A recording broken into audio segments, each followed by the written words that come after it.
Welcome to the 12 Songs of Christmas, a Christmas concert that sprang from the hearts and minds of the Von Trapp family, Diane, Sam, and Tony, who have shared the gift of music with us all of these months since bringing our worship online. We are so grateful for them and for all that they do. So when Diane suggested also doing a Christmas concert, I thought it would be a wonderful idea, an online event to bring us together to share in the Christmas spirit. The tickets for tonight's concert are the best value in town. It's free admission tonight. But if you do feel moved to make a donation, we are welcoming your donations, which will be directed towards our Christmas outreach giving projects. So you could either e-transfer to e-transfer at goldenearsunited.ca or drop a check off at the office and mark it either Christmas concert or Christmas project. So tonight, not only are we getting some top-notch Christmas music, but we have some Christmas stories and the premiere of our very first Zoom pageant featuring some of our families. So no great introduction for this song, except that it's just really fun. It's a song that I do at a lot of gigs at Christmas time. We do when we do our gigs at Christmas time. A song by Ella Fitzgerald and Louis Armstrong, and Colin James covered this, and lots of folks. Bette Midler. It's called Cool Yule. Ready? Is the horn section ready? 1, 2, 1, 2, 3.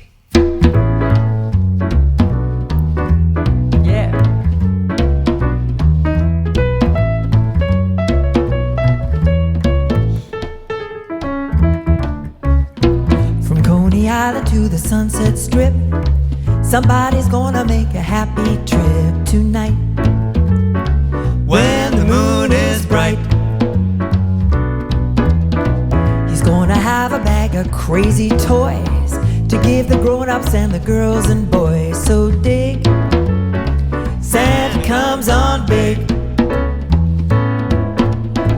He'll come a-calling when it snows the most, when all your cats are sleeping warm as toast. You're gonna flip when old Saint Nick takes a lick on a peppermint stick.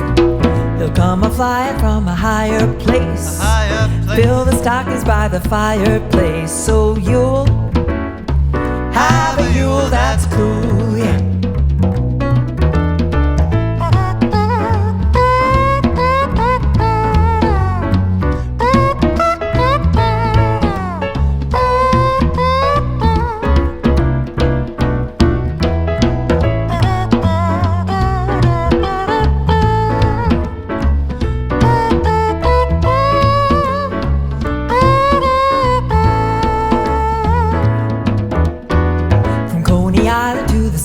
Strip, somebody's gonna make a happy trip tonight.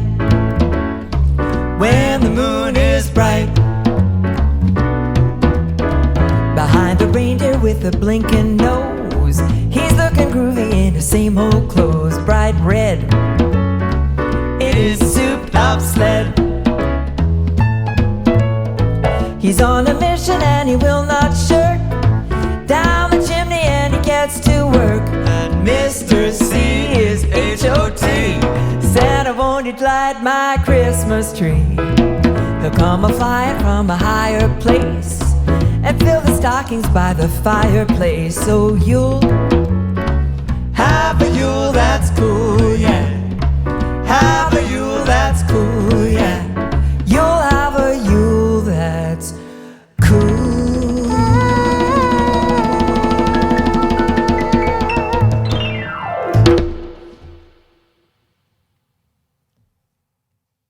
There's a Song in the Air was requested by Eileen Robinson.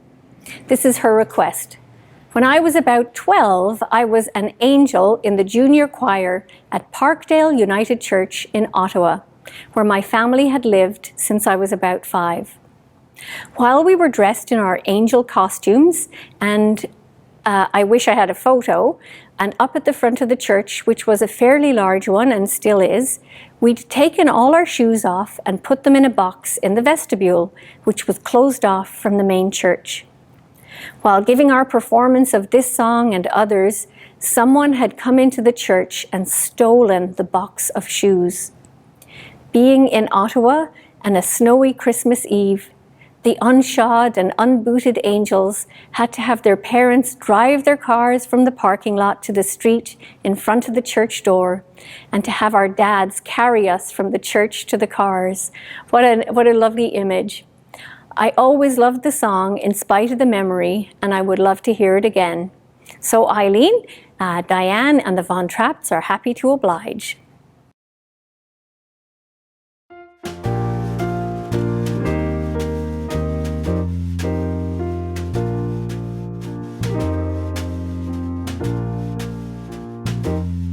There's a song in the air, there's a star in the sky, there's a mother's deep prayer and a baby's low cry, and the star rains its fire while the beautiful sing, for the manger of Bethlehem cradles a king.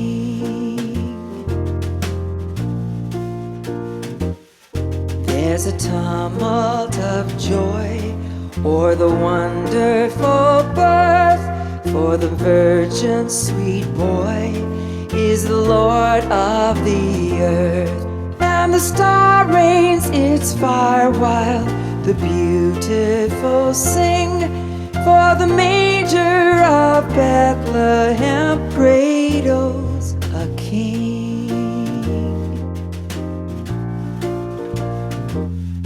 In the light of that star lie the ages impearled, and the song from afar has swept over the world. Every heart is aflame, and the beautiful sing in the homes of the nations that Jesus is King. In the light of that star lie the ages impearled, and the song from afar has swept over the world. And we shout to the lovely evangel they bring, and we greet in his cradle our Savior and King.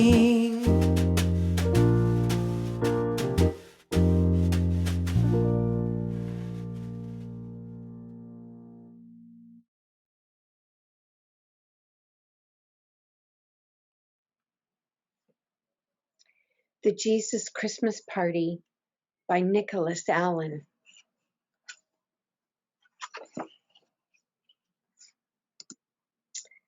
There was nothing the innkeeper liked more than a good night's sleep. But that night there was a knock at the door. "No room," said the innkeeper, "but we're tired and have traveled through night and day. There's only the stable around the back. Here's 2 blankets. Sign the register." So they signed it, Mary and Joseph. Then he shut the door and climbed the stairs and got into bed and went to sleep. But then later there was another knock at the door. "Excuse me, I wonder if you could lend us another smaller blanket." "There, 1 smaller blanket," said the innkeeper.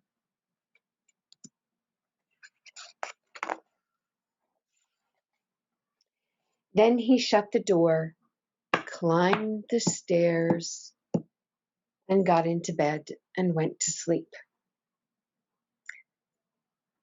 But then a bright light woke him up.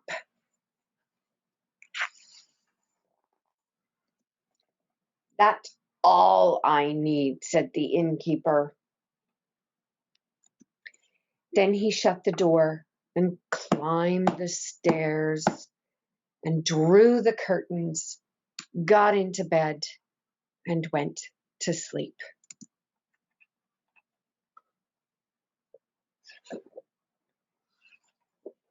But then there was another knock at the door.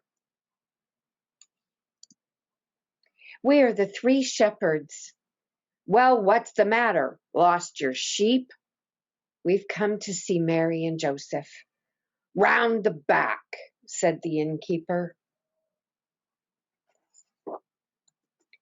Then he shut the door, climbed the stairs, got into bed, and went to sleep.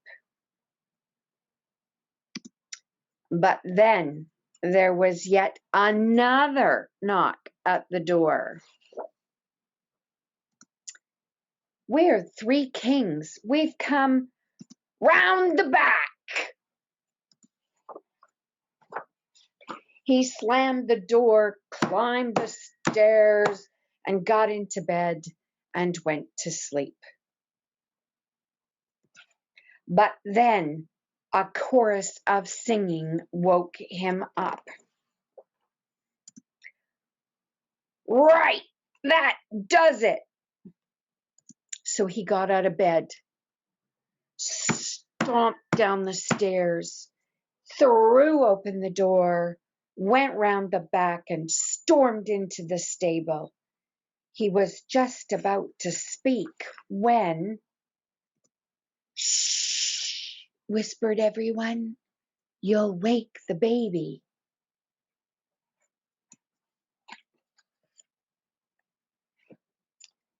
"Baby," said the innkeeper. "Yes, a baby has this night been born." "Oh," said the innkeeper, looking crossly into the manger.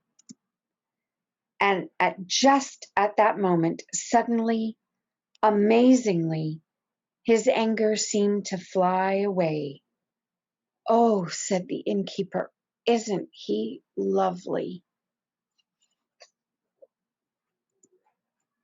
In fact, he thought he was so special, he woke up all the guests at the inn so that they could come and have a look at the baby too.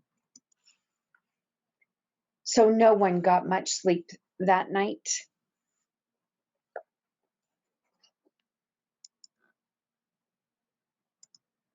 The end.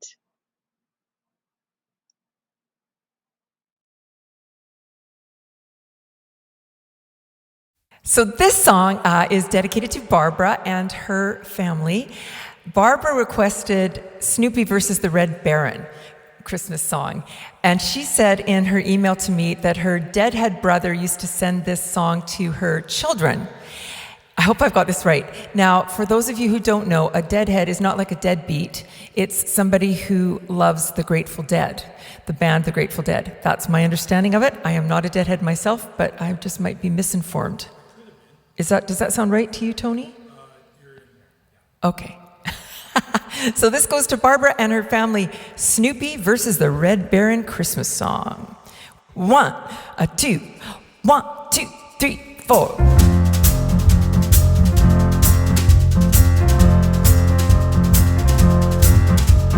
News had come out in the First World War. The bloody Red Baron was flying once more. The Allied command ignored all of its men and called on Snoopy to do it again. It was the night before Christmas, it was 40 below. Snoopy went up in search of his foe. He spied the Red Baron, and fiercely they fought. With ice on his wings, Snoopy knew he was caught. Christmas bells, those Christmas bells, ringing through the land, bringing peace to all the world and goodwill to man. Key change.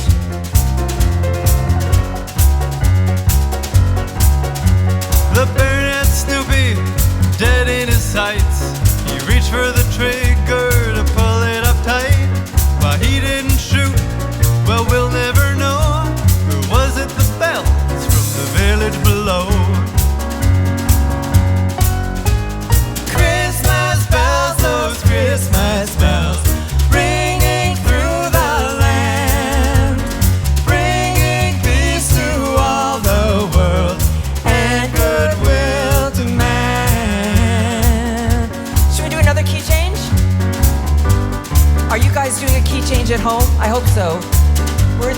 Snoopy.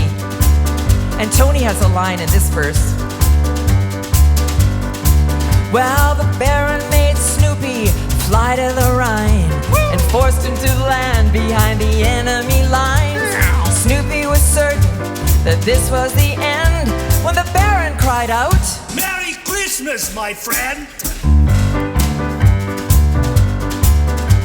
The Baron then offered a holiday toast, and Snoopy, our hero, saluted his host. And then with a roar, they were both on their way, each knowing they'd meet on some other day. Christmas bells, those Christmas bells, ringing through the land, bringing peace to all the world and goodwill to man. Christmas bells, those Christmas bells, ringing through the land, bringing peace to all the world and goodwill to man. We don't have an ending for this song. No. You ready? Heads up. Bop, bop. That was fun. Thanks, Barbara. Yeah.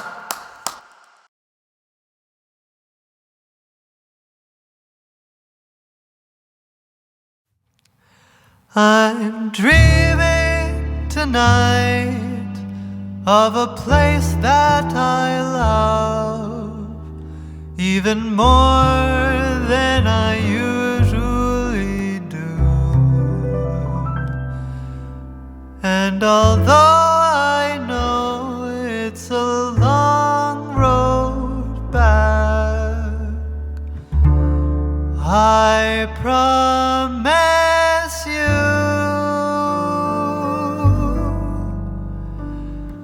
I'll be home for Christmas. You can count on me. Please have snow and mistletoe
I have a little story to share. It's called Angela and the Baby Jesus, and it's by Frank McCourt, who wrote Angela's Ashes. And this is a story about Angela, his mother, when she was just a little child herself.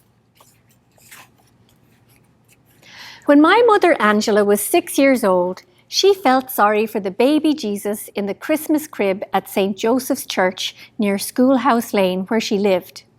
She thought the baby Jesus was cold, and she wondered why no one had put a blanket over his plump little body. He looked happy enough, smiling up at his mother, the Virgin Mary, and St. Joseph, and the 3 shepherds carrying little lambs all cozy in their fur. Even if he was cold, he'd never complain because, well, he was the baby Jesus, and he'd never want to make his mammy the slightest bit unhappy. But little Angela wouldn't let it go at that. She was often cold herself, hungry too, but she never complained for fear of being told to stop whinging by her mothers and her brothers and her sisters. Whinging is what they call whining and complaining in Ireland. No, she'd have to do something about the poor little baby Jesus, and she wouldn't tell a soul in the world. A few days before Christmas, she hid in a confession booth, the middle part where the priest sits, and she peeked out from time to time to see if the church was empty. Old people like Mrs. Reedy and Mr. King knelt in the pews praying, snuffling and thumping their chests. And Angela wondered why they didn't just go home and have a nice cup of tea with lots and lots of sugar. When she let out a little sneeze herself, the old people looked frightened, wondering where did that sneeze come from. They whispered to one another that there must be a ghost in the church, and they shuffled away as fast as they could. Little Angela waited a little while until she was sure the church was empty. All she could hear now was the talk of people passing by outside and the clip-clop of horses on the street. She thought about what she was going to do, but she knew from lessons in school that stealing was a bad thing and that you could be punished. You could be sent to bed without even a cup of tea. Imagine that. Even if you took a penny from your mother's purse, you could be punished. So what would be the punishment for stealing the baby Jesus?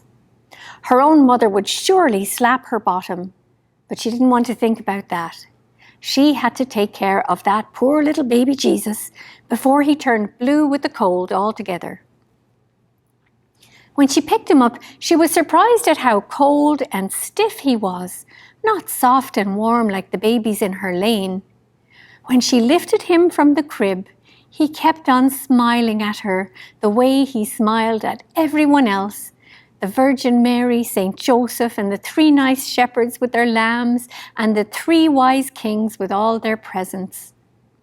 She felt sorry for them that they wouldn't be able to look at the baby Jesus anymore, but they didn't seem to mind. Besides, making him warm was the most important thing, and they'd never begrudge him that.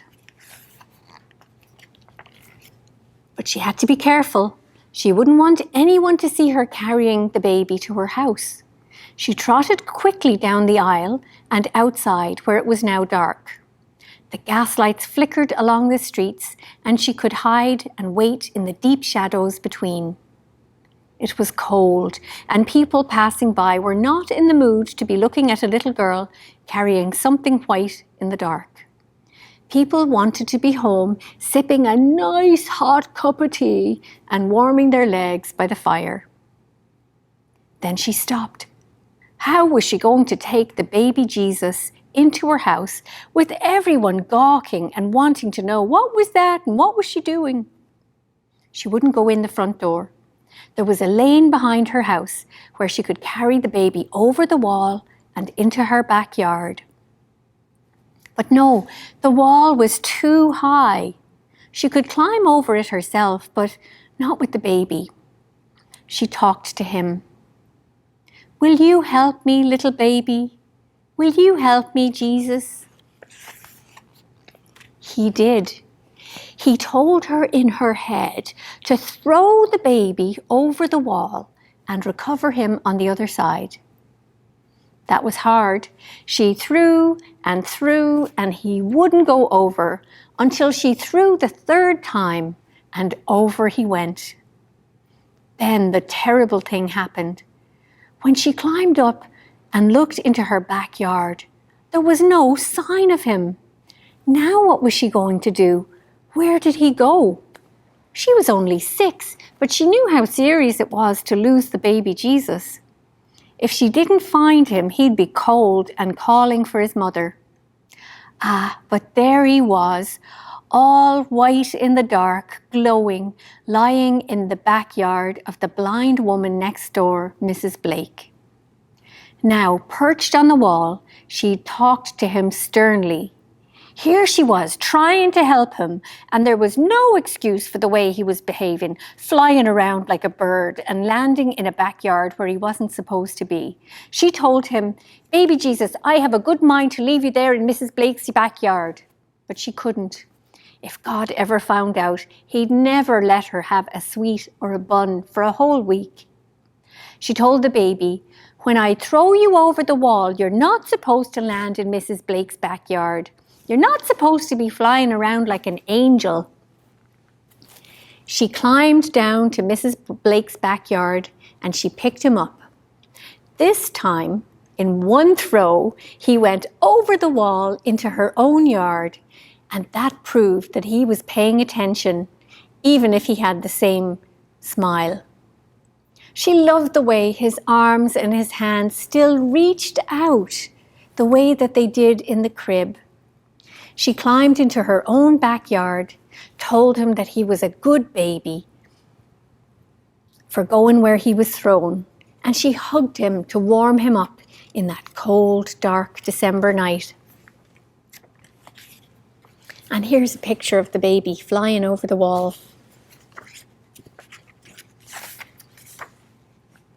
She nearly died of fright when the back door of her house creaked and out came her brother Pat to the lavatory. He stopped and stared at her and the baby, but she didn't mind because he was like a baby himself and often said foolish things that she wouldn't even say. "Is that the baby Jesus you have there?" "'Tis. He's supposed to be sleeping in his crib abroad in the church, and you have him here in the freezing cold." "I'm warming him up," she said. "His mother will be roaring and bawling when she sees him gone." "She won't mind. She wants him to be warm too." "All right, so." He went into the lavatory and she stepped quietly along the little hall and up the stairs. She stopped at the top when she heard Pat's voice. "Mammy, Angela do have the baby Jesus up the stairs." "Ah, now, Pat, love," said his mother. "You have a great imagination now. Sit there and have your tea." "She do, Mammy. She have the baby Jesus above and he's all white and shivering." "All right, Pat, we'll go and talk to her." "His mammy will be roaring and bawling." "Don't worry your poor head, Pat." Little Angela knew that she wouldn't be able to keep the baby in the bed that she shared with her sister Aggie all night. She'd let him rest there a while, all nice and warm in a blanket, and when it was time to go to sleep, she'd put him under the bed and hope that he was comfortable till the morning. Her mother was surprised to see her coming down the stairs at tea time instead of in the front door. Was it having a bit of a rest you were? 'Twas. After tea, she was allowed to sit by the fire listening to the talk of her family. She always wanted to say something, but she was told that she was too young and to just shush up. She was only 6, so what could she ever say that was important? Tonight, she didn't mind one bit. She had a big secret. Baby Jesus above in the bed, nice and warm. It was hard for her to keep that secret, but she couldn't say a word or they'd all want to see him and play with him like any old doll. She had a doll once, which she still cried over when she remembered how her sister Aggie pulled her head off and laughed. Her family laughed again when Pat told them how he'd seen Angela with the baby Jesus in her arms out in the backyard. But when they laughed, he cried, "She have God in the bed, so she do." "All right, Pat, all right," his mother said. You could see that she wanted to humor him. "We'll all go upstairs and we'll see if the baby Jesus is in the bed." Little Angela was terrified there by the fire. What would she do if the whole family went upstairs and found the baby Jesus in the bed? Her mother would surely slap her bottom and make her go to sleep without her tea and bread. She followed her mother and her brother Tom and her sister Aggie and her brother Pat, the cause of all the trouble, up the stairs. It was dark in the room, but you could see the baby Jesus in the bed, his head on the pillow, his arms stretched out, although it was almost too dark to see that lovely smile. "Mother of God," said little Angela's mother, "is that the baby Jesus from St. Joseph's?" When everyone said, "'Tis," little Angela stayed quiet. Her mother turned to her. "Angela, did you put that baby in the bed? Tell the truth, because if you tell a lie in the presence of the baby Jesus, it's worse than any sin in the world." Little Angela wanted to cry, but she didn't. There was something in her head that told her crying was useless at this time. "I did," she said. "And why, for the love of God?" "Well, he was cold in the crib and I wanted to warm him up." Tom and Aggie laughed, and their mother told them, "Be quiet." Little Angela noticed that Pat, the cause of all of her trouble, didn't laugh. He said, "I love the baby Jesus, and I'll mind him so he won't be cold." Ah, Pat, said his mother. "Sure, we have to take him back to his poor mother, the Virgin Mary, abroad in the chapel." Now Pat started to cry. "Please, Mammy, please. I'll warm him and I'll tell his mother that we have him safe in the bed."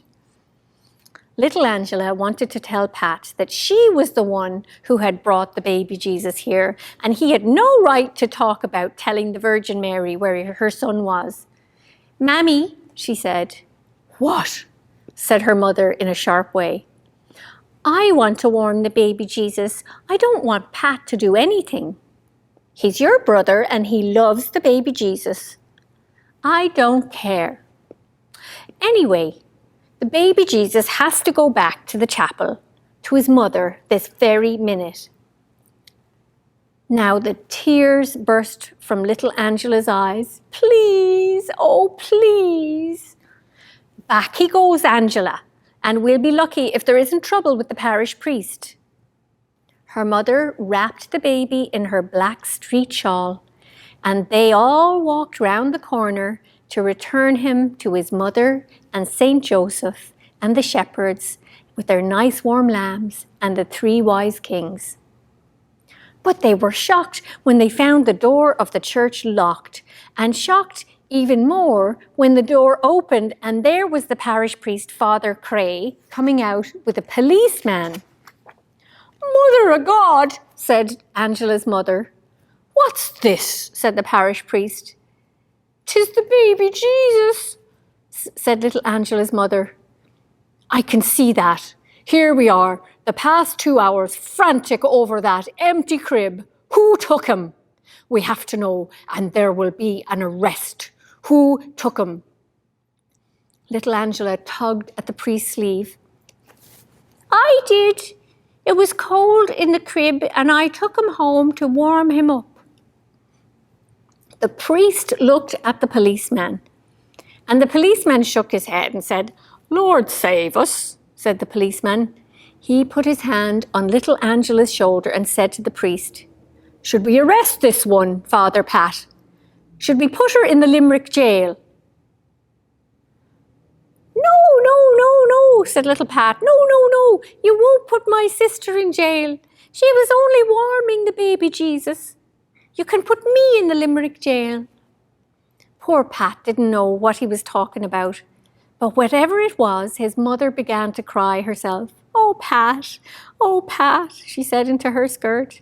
Oh, Pat, you'd go to jail for your little sister. I would. I love the baby Jesus and I love my sister.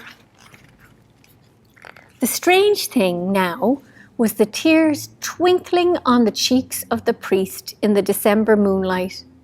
The policeman coughed and he gave his baton a bit of a twirl.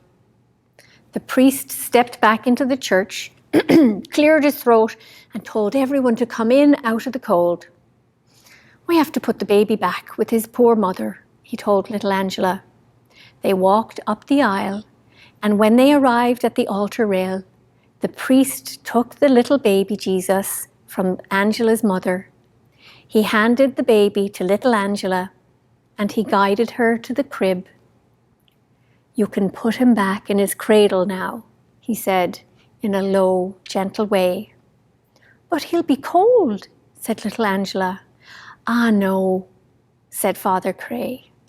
When we're not here, his mother, Our Lady, makes sure that he's nice and warm.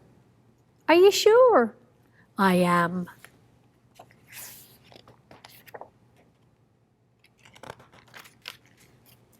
When she put the baby Jesus back in the crib, he smiled the way he always did, and he held his arms out to the world.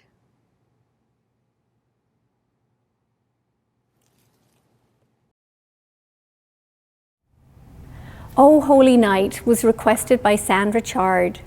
She said that she gets goosebumps when she hears the crescendo in this piece, whether it's sung by Pavarotti or Josh Groban.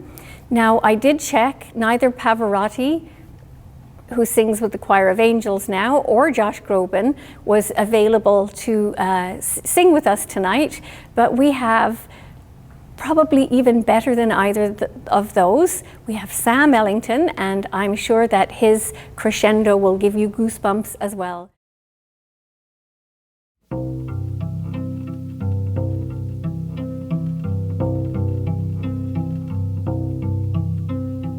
Oh, holy night, the stars are brightly shining. It is the night of our dear Savior's birth. Long lay the world in sin and error pining, till he appeared and the soul felt its worth. A thrill of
when Christ was born.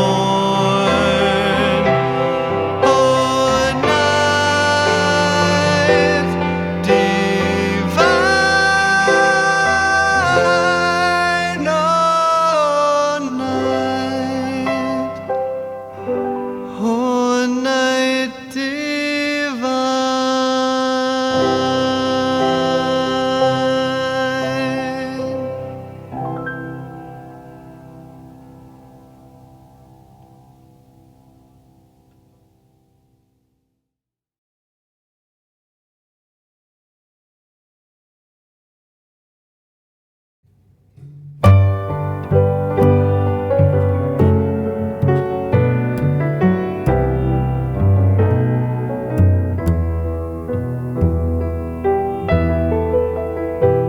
What child is this who laid to rest on Mary's lap is sleeping, whom angels greet with anthems sweet, while shepherds watch are keeping?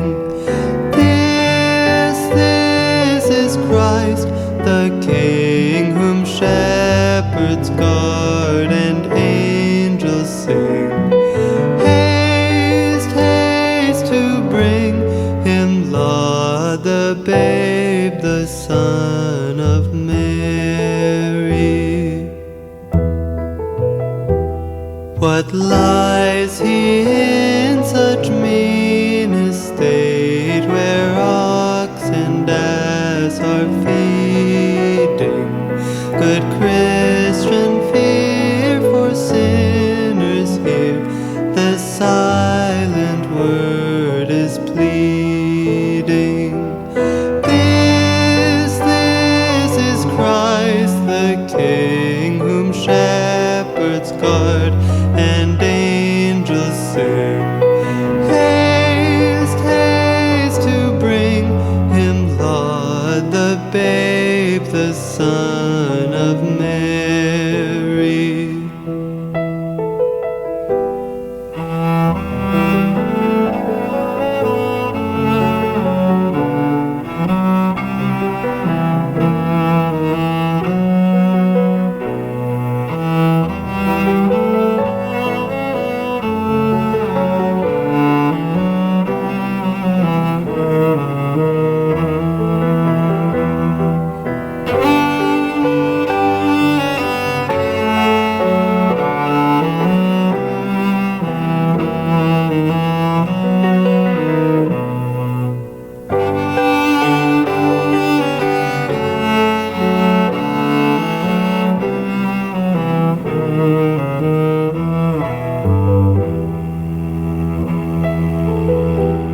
What bring him incense, gold, and myrrh? Come one and all to own him, the King of kings. Salvation brings, let bowing hearts enthrone him.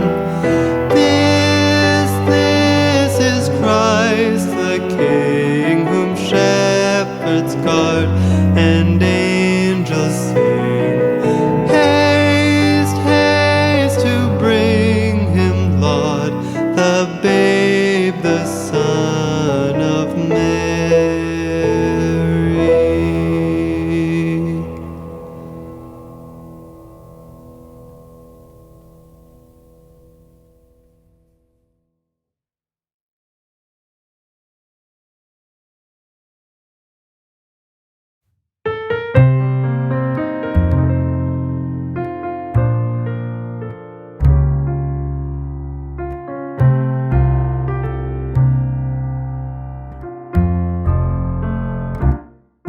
Come and gather round at the table,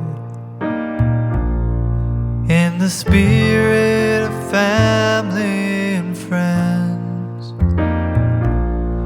and we'll all join hands and remember this moment till the season comes round again. let's all try to smile for the camera, and we'll hold it as long as we can. May it carry us through, should we ever get lonely, till the season comes round again. One night, holy and bright, shining with love from our hearts, by a warm fire, let's lift our hands high and be thankful we're here till this time next year.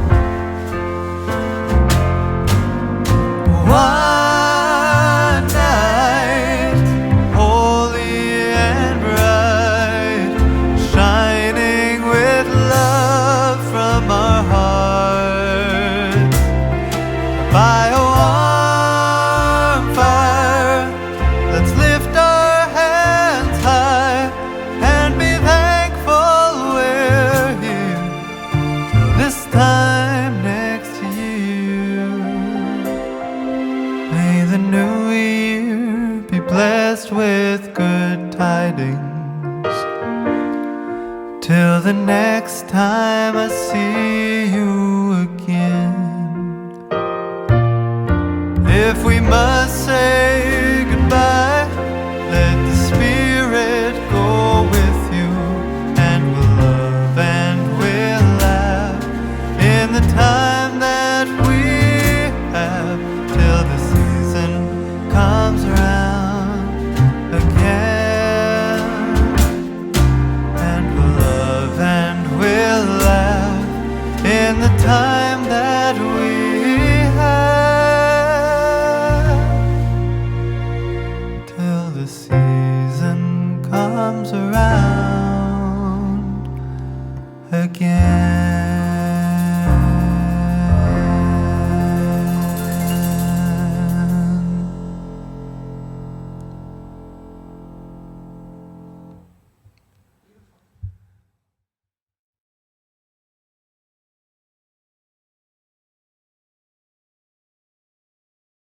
And now for something completely different. No, and now a special treat. Sacred Bronze or Handbell Choir would normally be run off their feet at this time of year, running from rehearsal to concert, from here to Queen's Avenue United and maybe off to Eagle Ridge. Well, I don't know if run off their feet is the right thing to say, or should I say they're usually clappered out at this time of year. Now, I know that they are really, really missing playing together, and I think their fans are really missing them too. So we have a piece that was recorded at their 2018 Christmas concert called March of the Tin Soldiers. And watch out in the middle of this piece for a couple of quick and fun costume changes with Janet and Gail.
One of the beloved Christmas traditions is the Christmas pageant. Now, if this was a normal year, Leslie and Bree and helpers like Susan Mitchell and Kathy Ward would be working hard to get the pageant crew ready for Christmas Eve, rehearsing them, getting costumes up from the basement, ironing them, making sure that we had the gifts. Now this year, Leslie was our shepherd. She did a great job of being a shepherd and rounded up some of the families to gather together online to record a Zoom Christmas pageant. So a big thank you to Leslie and to the Woolies, the Wards, the Witwicky Fishmans, and also thanks to Reverend Maggie Watts Hammond of Gilmore Park United, who put the script together.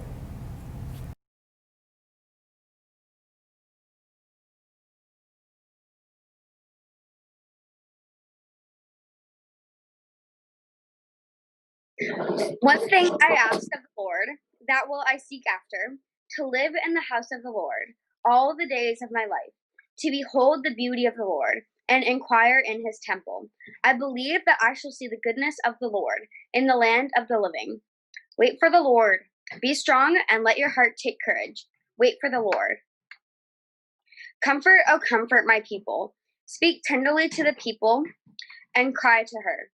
And the time of suffering is almost over. In the wilderness, prepare for the way of the Lord. Make straight in the desert of a highway for our God. Every valley shall be lifted up, and every mountain and hill be made low. And the uneven ground shall become level, and the rough places of a plain. And the glory of the Lord shall be revealed, and the people shall see it together. For the mouth of the Lord has spoken.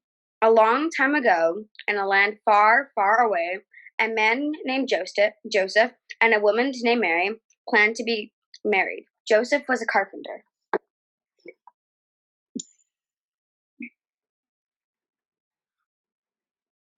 you go.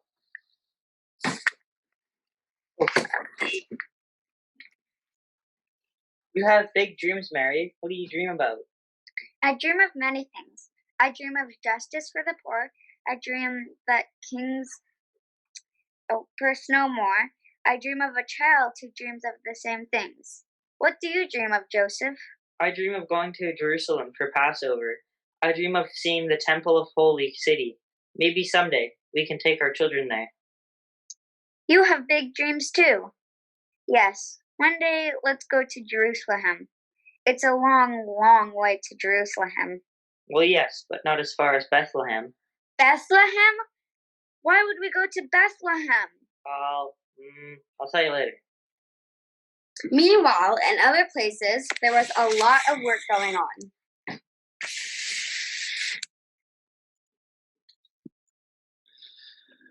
I don't have a lot of time to talk. I have to go down to Nazareth. Why? Why Nazareth? Why there? That's the place where it's all going to happen. In Nazareth? I'm going to tell a woman that she's going to have a baby, the most important baby ever born. The one who will show God's love to everyone and save the world. How can a baby save the world? Oh, you'll see. I have dreamed of a child.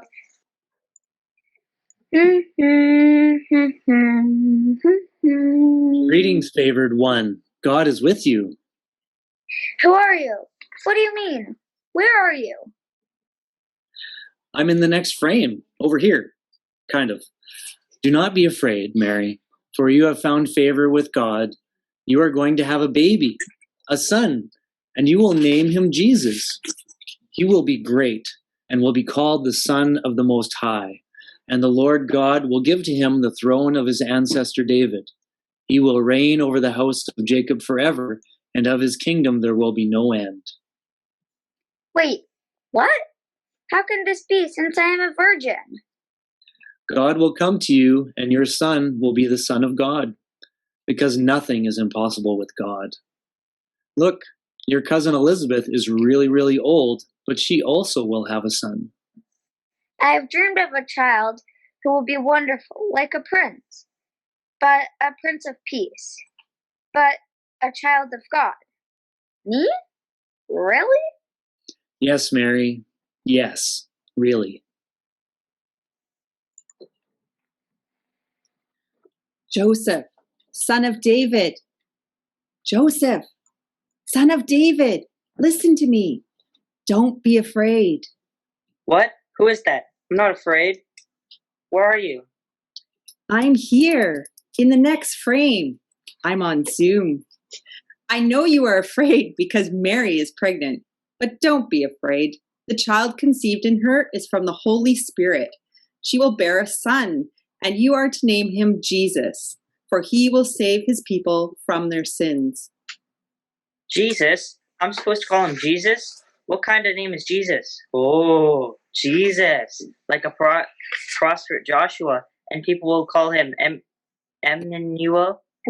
Emmanuel, because he's the Son of God. I will marry and I will raise the Son of God. Oh. In Israel at the time, King Herod ruled the land, but really the Romans were in charge.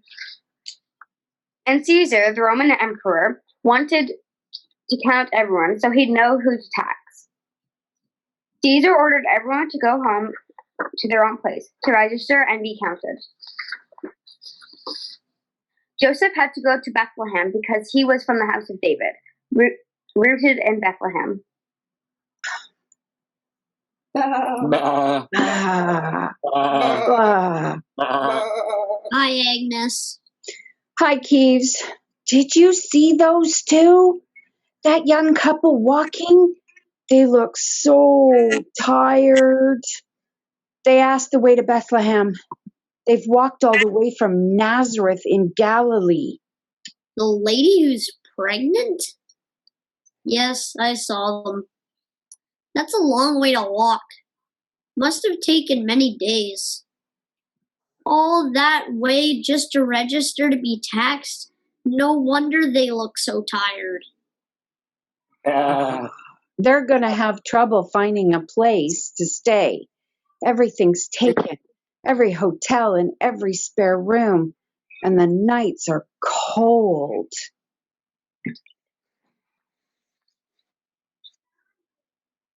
Shh! Did you hear that? I thought I heard singing, as if something was in the sky. As if something was in the sky singing. Well, that was weird.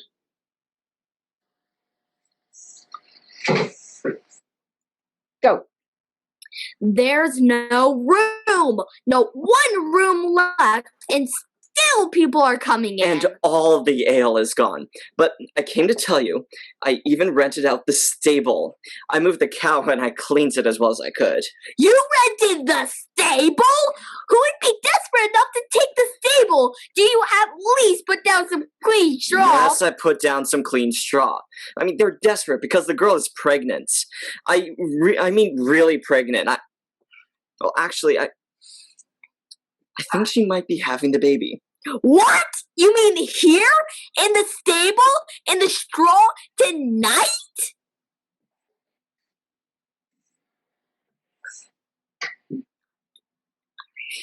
A baby! Come on, let's go see.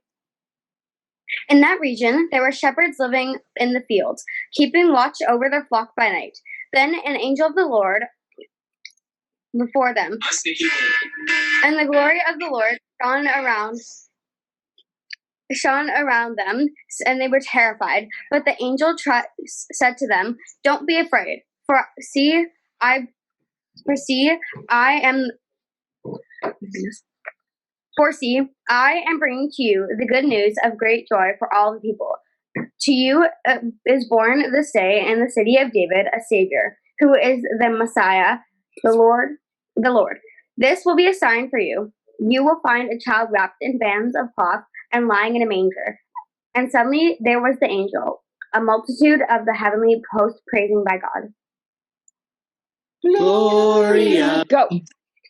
Gloria. Gloria. Gloria.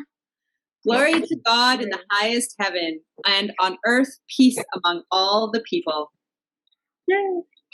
Look, he's perfect. As if it's like all of his home. He's got good hands, a carpenter's hands, and he's strong. Look, what is this? Here are the shepherds that showed us the way. What are they doing here? The angels told us to come and see the baby. They told us where to find you. They told us, to you is born this day in the city of David, the Messiah, the Lord. He will be a great joy to all people of the world. So we came. That's my dream, that my baby would be a blessing to all people, like a prince of peace. I dreamed of justice for the poor. I dreamed of that kings oppressed no more. That's my dream.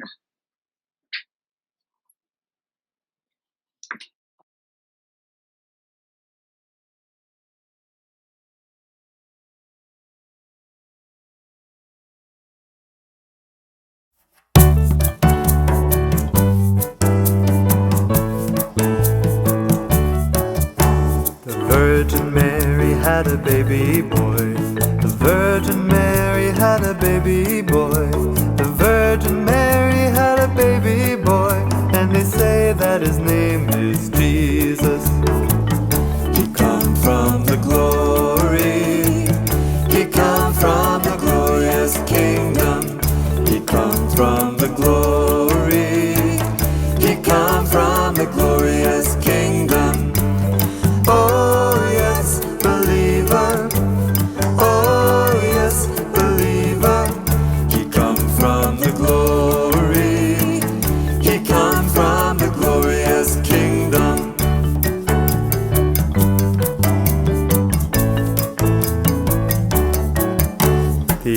angels sang when the baby was born. The angels sang when the baby was born. The angels sang when the baby was born. And they say that his name was Jesus. He come from the glory. He come from the glorious kingdom. He come from the glory. He come from the glorious kingdom. Oh yes, believer. Oh yes, believer. He come from the glory. He come from the glorious kingdom.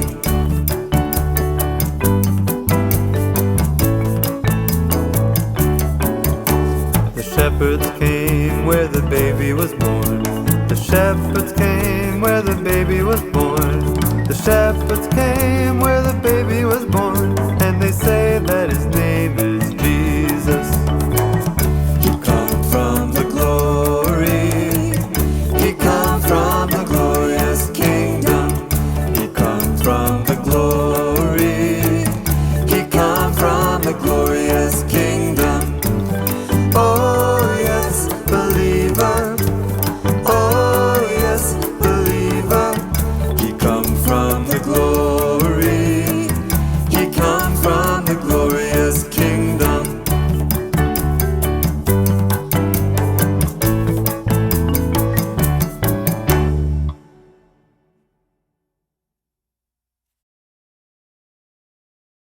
Ye faithful, Adeste Fideles.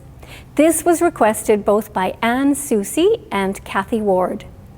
Anne's request goes like this. I just wanted to share a memory of a tradition when my dad and I would sing together on Christmas Eve, Adeste Fideles in Latin, and then in English, O come all ye faithful. I really don't remember all the words anymore, she goes on, because it was so long ago. But it really is one I love because it reminds me of my dad. Well, Anne, I hope you feel your dad close as you sing Adeste Fideles tonight.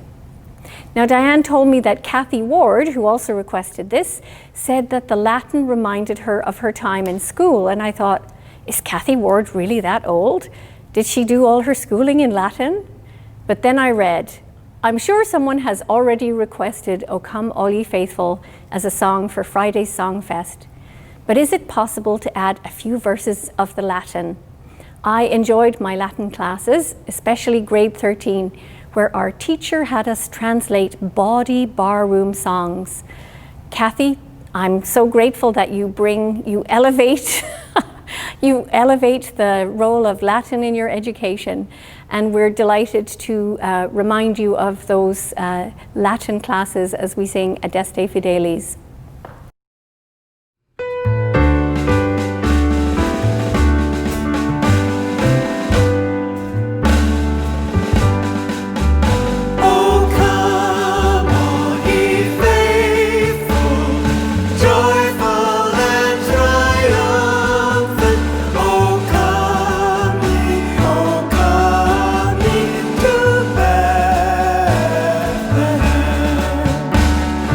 Come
Westward leading, still proceeding, guide us to thy perfect light. Born a king on Bethlehem's plain, gold I bring to crown him again, King forever, ceasing never, over us all to reign. Oh, star of wonder, star of night, star with royal beauty bright, westward leading, still proceeding, guide us to thy perfect light. Frankincense to offer have I, incense owns the deity nigh, prayer and praising, all men raising, worship him God on high. Oh, star of wonder, star of night, star with royal beauty bright, westward leading, still proceeding, guide us to thy perfect light.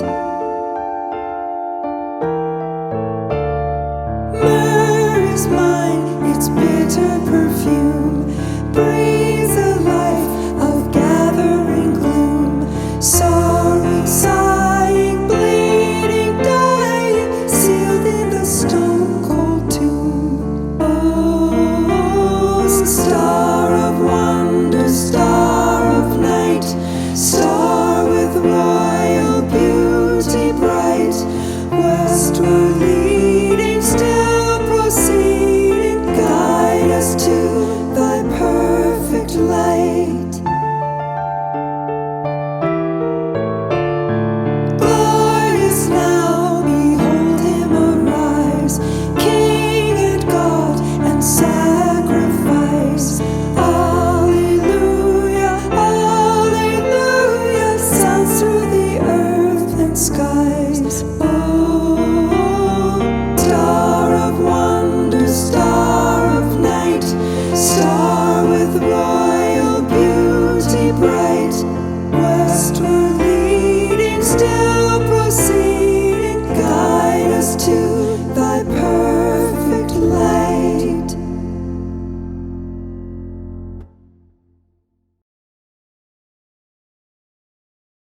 So, my friends, thank you. We have come to the end of our entertainment for tonight. We hope if you're watching this on the Friday before Christmas, we invite you to jump into our Zoom room if you're not already there, and we can have a visit with each other and maybe share some eggnog and Christmas cheer. And a huge thanks. I don't know personally how we could have got through this year without them. Huge thanks for the Von Trapt family, Diane Lyons, Tony Chamberlain, and Sam Ellington. Give them a round of applause. See you on Sunday for Advent 4 worship, on Monday for Blue Christmas service on Zoom at 7 o'clock, and on Thursday, Christmas Eve, we'll have our 7 o'clock service online and a 9 o'clock drive-in service where we have to stay in the cars. But it's going to be our candlelight service, and we will also be celebrating communion. You do have to register in advance for that because our parking lot is kind of limited. Thank you so much. So this song is going out to Heather Holness. She requested 3 songs, and I made her narrow it down to 1. And she picked this one. It's one of her favorite up-tempo Christmas songs, and it's definitely one that makes you want to stand up and clap along and sing along. I hope it does anyway. Please join us with Go Tell It on the Mountain. 1, 2, 1, 2. Go tell it on the mountain, over the hills and everywhere. Go tell it on the mountain that Jesus Christ is born. While shepherds kept their watching, or silent flocks by night, behold, throughout the heavens there shone a holy light. Go tell it on the mountain, over the hills and everywhere. Go tell it on the mountain that Jesus Christ is born. The shepherds feared and trembled when low above the earth rang out the angel chorus that hailed our Savior's birth. Go tell it on the mountain, over the hills and everywhere. Go tell it on the mountain that Jesus Christ is born. Down in a lonely manger, the humble Christ was born, and God sent our salvation, that blessed Christmas horn. Go tell it on the mountain, over the hills and everywhere. Go tell it on the mountain that Jesus Christ is born. One more time. Go tell it on the mountain, over the hills and everywhere. Go tell it on the mountain that Jesus Christ is born. That Jesus Christ is born. That Jesus Christ is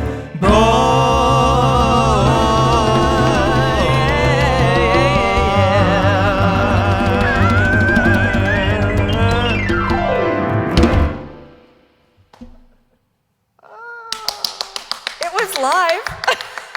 Technically